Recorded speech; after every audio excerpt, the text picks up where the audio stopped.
What is happening? Welcome to Human Movement. Today we're going to do some joint mobility, full body joint mobility for about 20 minutes, and then you are free to do some stretching afterwards, which is always a great combination, doing some mobility and then stretching. I encourage you to do that if you'd like to. Let's start off with some wrists today. Just going to have you splay your fingers nice and wide, press your palms together, and then gently try and press your elbows up to the ceiling. We're gonna do a couple pulses up and down just like so. These don't need to be max intensity pulses. I'm just trying to think about bringing my elbows to the ceiling / inwards as well to get a nice wrist flexor stretch. One more. Good. Some classic stuff we've probably seen. Now we're gonna bias wrist flexion. Just gonna gently press the wrist down. Give it a little pause, okay? Doesn't need to be anything excessive. Same thing, we're gonna match 5 reps per hand here. This is 2. Okay, going to something that you feel comfortable doing. That's 3, 4, 5. Next, we'll go into like a classic wrist exercise. You're gonna put your hand out in front of you. Try and grab all 4 fingers with your other hand. The thumb is outwards, and you're gonna gently pull the hand backwards, pulling your knuckles towards yourself. Okay? Now what you can do here, we're gonna hold this for a couple seconds, and then we're gonna relax and repeat, is you can straighten your elbow. That might feel really good. That might be great for you. Relax. Or you can keep more of a bent elbow, okay? Which I will find usually stretch areas closer to the wrist. But if I stretch with a straight elbow, that starts to gravitate downwards, other side. So I'll let you be creative with what works there. You can do a combination of both. Straight arm stretch, okay? A little bit more bent arm stretch, feel different areas there. And don't crash the knuckles backwards. Pull them backwards gradually. Don't go too nuts. One more. Good. Give the wrist a little shake. Next, let's move to some shoulder blade work. I like these a lot. I've done them a billion times. I recommend you keep doing them a billion more times.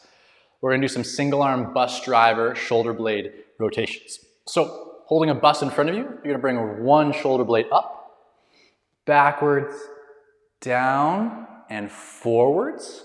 And note that the arm is always level with the floor. Backwards, down, forwards one more time, up, the elbow stays straight.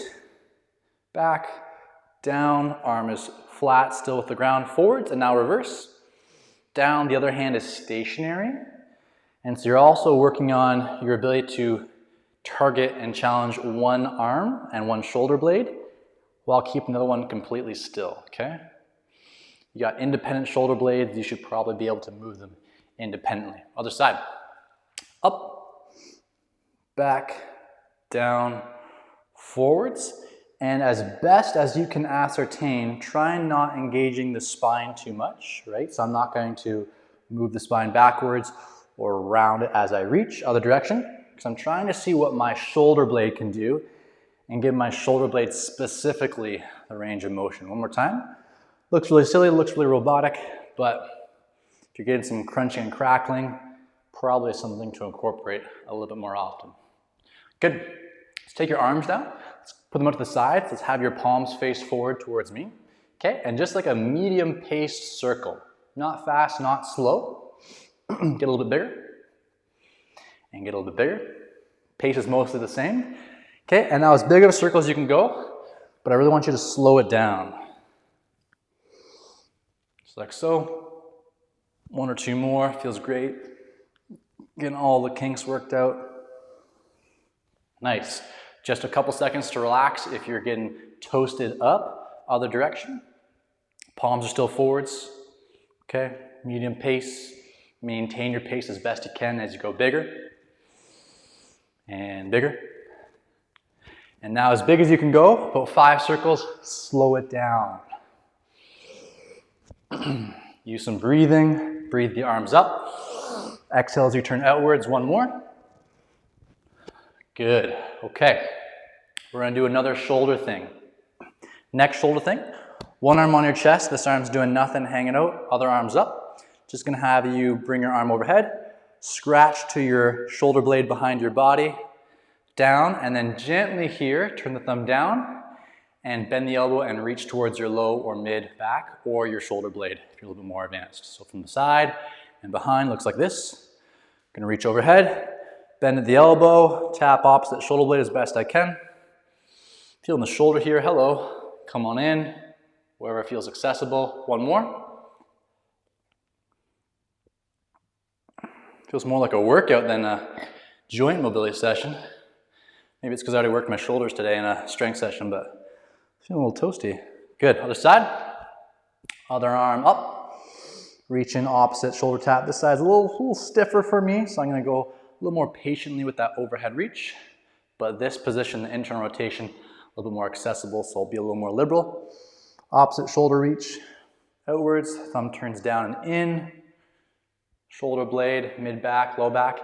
And you don't have to be nearly moving as fast as I am. If I'm going like a little bit too quick, go slower than me, get some quality reps in. Very, very nice. Okay, let's move to the neck. We're just gonna start with some repetitions here of neck flexion, okay? Most people start to live in protraction land where their head's jutting forward like this. And we're gonna work on some retracting strength and awareness. So I'm gonna show you from the side here because it's gonna be a little bit better. Just try and make as many double chins as you can. Pack the chin backwards and in. Hold and feel that for a few moments. And now holding that pressure, I want you to tuck your chin down to your chest. Come on up. Relax the neck for a second. When you curl down or flex your neck, you should feel a nice stretch on the opening side of the neck. Again, pack the chin, create some double chins. Flex. Tuck chin to collarbone. Up, relax the neck one more time. Pack it in, retract it. Hold that, hold that, hold that, hold that as you flex down. And back up. Good, nice. Okay, what I want to do next is I want you to take your arms. I want you to put your arms behind your body, okay? I got mine clasped like this. And next movement we're gonna do is neck rotation. And I just like changing my arm position when I do neck movements. It will feel different every time you put the hand in a different position, okay? So we're doing this right now, and keeping your body nice and still, you're gonna take your neck and you're gonna do a rotation. Blind spot check. Breathe, hold that end range for a moment or two. Exhale and then switch sides.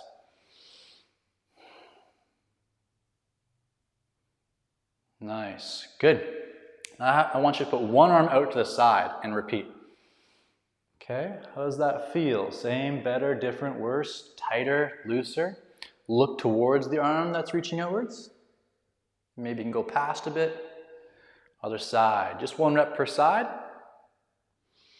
Turn in towards the arm, maybe a little bit past. Center, and then other way. Good. Last thing for our necks, we should take care of them. Lots of stuff in the neck. Is we're going to do the opposite of what we first did, which was flexion, rounding. Now we're going to do some extension. I like to think about reaching my chin to the ceiling / air, sky, and backwards to get, again, a stretch on the opening side, not pinching on the closing side. So limit your range of motion as much as you need to so that you're not feeling any pinching on the closing side of the joint.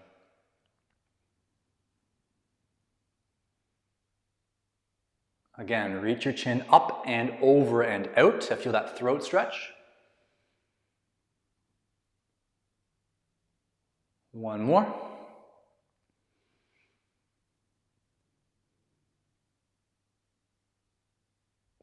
Really nice, yeah. And if you did that well with good mindfulness, you'll feel that nice throat stretch, minimal pinching on the back. Next, we're gonna start to move down the body after taking care of our arms, shoulder blades, and our neck. We're gonna move to spine, and then we'll go hips, knees, ankles, as I usually do. We'll finish off with toes. Let's combine a Jefferson curl here with a thoracic reach back. Two movements, if you watch my videos, that we do a lot. What's gonna happen is we're gonna do a Jefferson curl down. Once we come up, we're gonna do a thoracic reach back, and we're gonna do this 4 times. So, standing with your feet narrow, not together, but narrow. Tuck the chin like we practiced before. Round through the upper back. Continue to round, make your way down to the ground. Legs are straight. You can come on up with straight knees or bent knees. Once you're up, keep the hips centered. Gentle reach behind you. Keep those hips where they are. Don't let them move and follow. Okay, they're not turning with you because then you're doing nothing. And again. Rounding, Jefferson curling down. Thoracic reach back.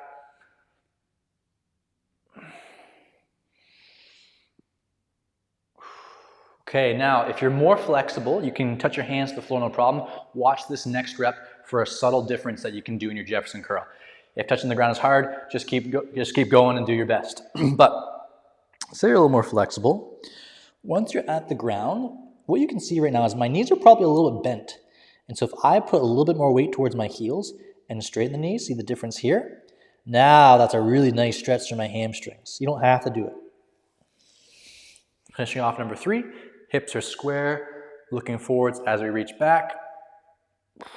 Last Jefferson curl down. I'm doing pretty lazy Jefferson curls today. I'm not really going at them super specifically. It's more just bending over. Last reach back, hips don't move.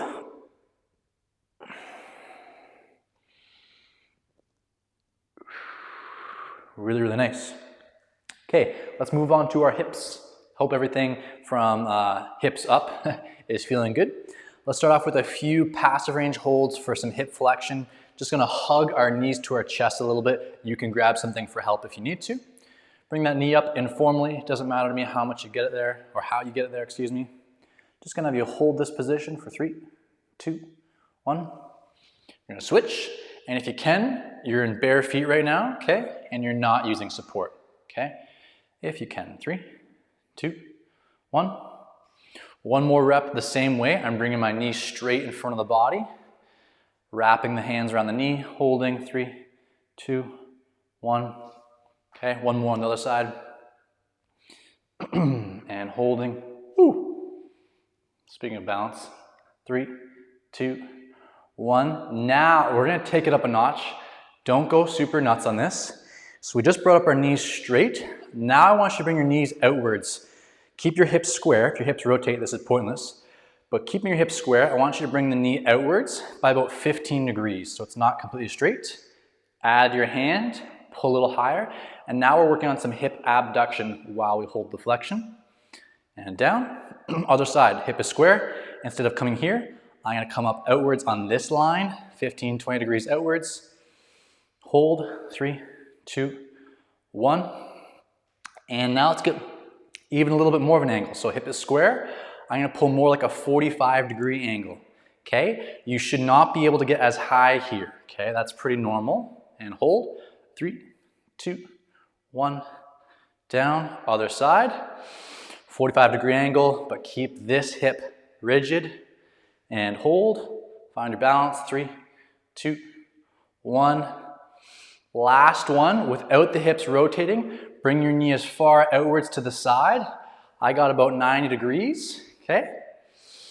Gonna add a little bit of a passive hold for 3, 2, 1.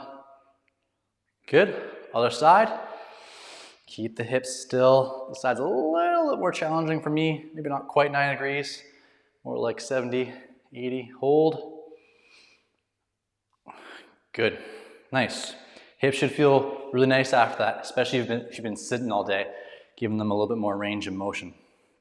Okay, let's go through toe grab squat, and we're just gonna do 3 really excellent reps, slow. Most times people just blitz through this, they don't get much out of it. So, I'm here. I'm gonna try and extend my hips to the ceiling with as much control as I can, as evenly as I can. So there's not gonna be a range of motion that speeds up. It's gonna be one level intensity or one level pace. Looks like this.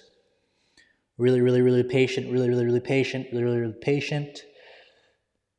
Then down, equally slow, equally slow, equally slow. Pull into my squat and extend, extend. Slow, slow, slow, slow, slow, slow, slow, slow, slow. Okay.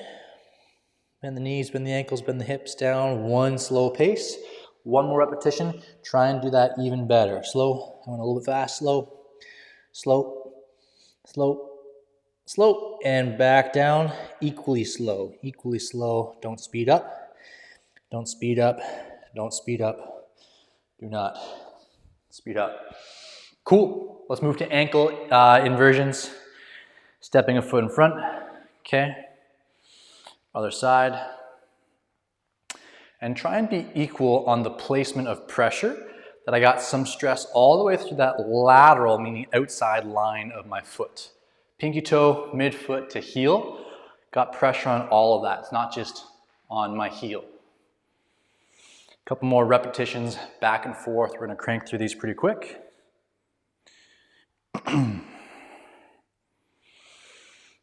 If you like to hike, if you like to play basketball, if you like to play hockey, if you'd like to have a human ankle for 70 years, I would do some ankle inversions so that when you slip and when you roll your ankle, because it will happen, going for a walk on the street, hike, basketball, ankle's a little bit more ready to handle that force, okay? One more per side. Good, nice. Now we're gonna do bent knee and straight knee ankle rotations. Friend or object for support here if you need to. I'm going no support with a bent knee, okay? Just a nice impromptu circle. If you've been doing a lot of my videos, you've probably done a lot of these. I recommend you do them every day. Other way, looking for an arbitrary 12, 10 reps, something like that. Okay, but I'm going in a nice circle, okay? Nice circle as best I can with my ankle. Now, same ankle, extend the knee, okay? Stay rooted on this side. Now I want you to do a little bit of a slower circle, but with a straight knee. And you should feel less range of motion here because the knee is not helping out. It is just the ankle now. If I had a tattoo drawn on my X, other direction, if I had a tattoo drawn on my thigh, an X tattoo, it doesn't move, okay? That would be hip rotation. I'm just moving at my ankle because my hip and thigh are not moving. 3, 2, 1, good. Other side. Support if you need it. About 10 or 12 new reps. Bent knee on the second side ankle. 3, 2, 1. Other direction. 1, 3.